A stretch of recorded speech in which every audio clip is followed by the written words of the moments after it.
হওয়াই উচিত ছিল। এখনও অর্থমন্ত্রী শপথ নেননি, কারণ মন্ত্রিসভায় এখনও অনেক ব্যক্তির অন্তর্ভুক্তি পেন্ডিং রয়েছে, সেগুলো হতে দিন। নিশ্চয়ই এই সরকার ভালো কাজ করবে, মানুষের কল্যাণে কাজ করবে। আমরা বিধানসভায় বিরোধী বেঞ্চে বসে গঠনমূলক বিরোধিতা করব।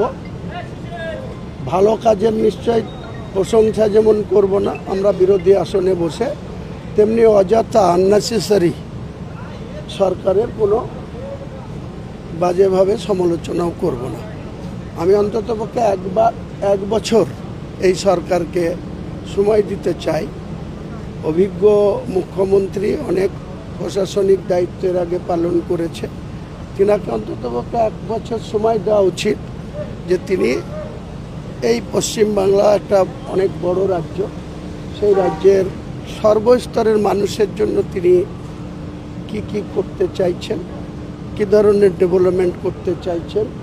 কর্মসংস্থান করাটা জরুরি, কারণ প্রচুর ভ্যাকান্সি ক্রিয়েট হয়ে আছে বিভিন্ন দপ্তরে, কি পুলিশ দপ্তর, কি জেনারেল সিভিল দপ্তর, কি স্বাস্থ্য দপ্তর, কি আপনার এগ্রিকালচার দপ্তর, কি আপনার ল্যান্ড দপ্তর, বিভিন্ন দপ্তরে 50% 40% স্ট্রেংথ নিয়ে অফিসগুলো চলে।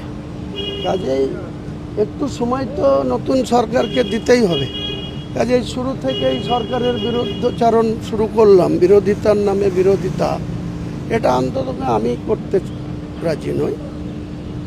নিশ্চয়ই আমরা সরকারের বিরোধিতা করব, বিধানসভার ভেতরে করব, বাইরেও তাদের সমালোচনা করব, কিন্তু সার্বিক বর্তমান মুখ্যমন্ত্রী শুভেন্দু অধিকারীকে অন্ততপক্ষে এক বছর তার কার্যকলাপ আমরা অবজার্ভ করব বা দেখব যে কী ধরনের তিনি প্রশাসন চালাচ্ছে।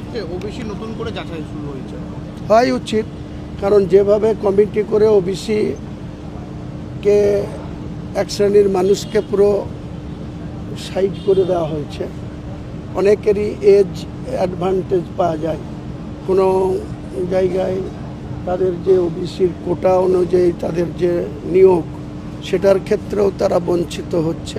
কাজেই রিভিউ করে সঠিকভাবে ইনকোয়ারি করে সঠিক মূল্যায়ন করা উচিত। শ্রেণীর ভিত্তিতে সহায়তা প্রকল্প বন্ধ করলো রাজ্য সরকার, সঠিক কাজ। শুধু ইমাম ভাতা বন্ধ করলে হবে না, পুরোহিত ভাতা এবং দুর্গাপুজোর যে অনুদান সেটাও নিশ্চয় বন্ধ হবে। হ্যাঁ, ধর্মের ভিত্তিতে কাউকে সুবিধা পাই দেয়া, যে পূর্বতন সরকার বা মমতা ব্যানার্জির সরকার যেটা চালু করেছিল, যেটাতে উনি বড়াই করে তার ভোট ব্যাংক ধরে রাখার জন্য এসব করতেন, এটা কোনো সরকারের উন্নয়নের মধ্যে পড়ে না। সার্বিক উন্নয়ন করতে গেলে কোনো একটা সম্প্রদায়কে, কিছু ব্যক্তিকে অ্যাডভান্টেজ দেব আর সেটা ভোট ব্যাংকে ধরে রাখবো, এটা আমি বলবো নতুন সরকারের এই সিদ্ধান্ত সঠিক সিদ্ধান্ত।